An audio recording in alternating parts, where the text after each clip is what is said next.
Hello বন্ধুরা, আমার চ্যানেলে সবাইকে স্বাগত।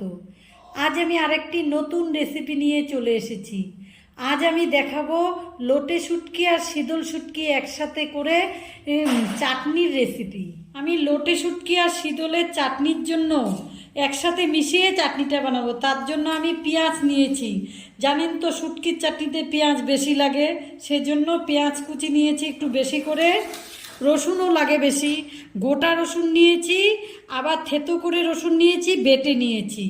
আর নিয়েছি লঙ্কা গুঁড়ো, হলুদ গুঁড়ো আর লবণ। আমি গ্যাসের মধ্যে কড়াইটা বসিয়ে দিয়েছি। আমার কড়াইটা গরম হয়ে গেছে, এবার সর্ষের তেল দিয়ে দিলাম।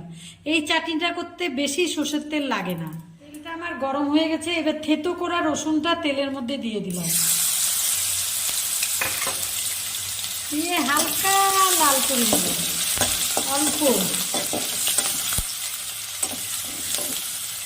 এবার পেঁয়াজ কেটে রাখা পেঁয়াজগুলো দিয়ে দিব।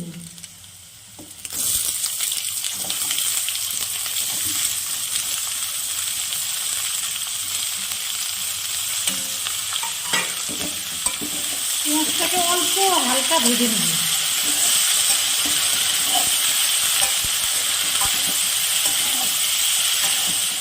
পেঁয়াজটা আমার হালকা করে ভেজে নিয়েছি। এবার এখানে আমি সব মশলাগুলো দিয়ে দেব। রসুন বাটা, অল্প গোটা রসুন,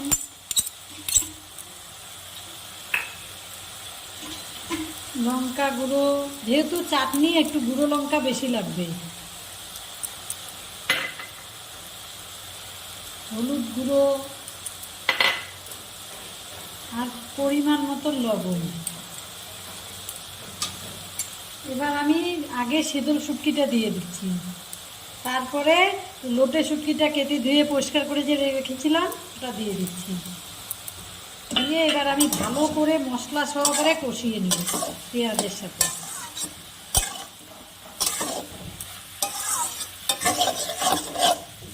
বেশ খানিকক্ষণ ধরে কষাবো। এটাকে আমি মিশিয়ে অল্প ঢেকে দিব।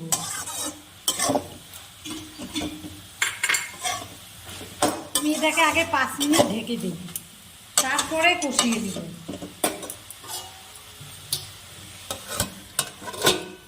আমি 10 মিনিট পরে ঢাকনাটা তুলে নিচ্ছি। আমার পেঁয়াজ সহকারে এগুলো সব সিদ্ধ হয়ে গেছে। এবার এটা অনেকক্ষণ ধরে আমার কষাতে হবে।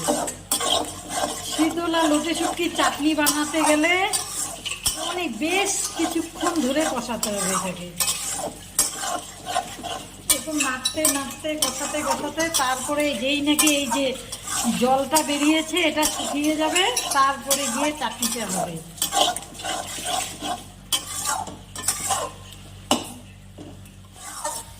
দেখেন কষাতে কষাতে এটার আমার জলটা অনেকটা শুকিয়ে গেছে।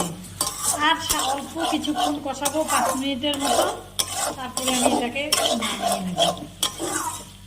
এই চাটনিটা শুধু কষানোর মধ্যেই বেশ কিছুক্ষণ ধরে কষাতে হয়। আমার চাটনিটা হয়ে গেছে, এখন নামিয়ে দিব। দেখেন একদম জলটা শুকিয়ে গেছে। দেখতেও কি সুন্দর হয়েছে, খেতেও দারুণ লাগে সেই।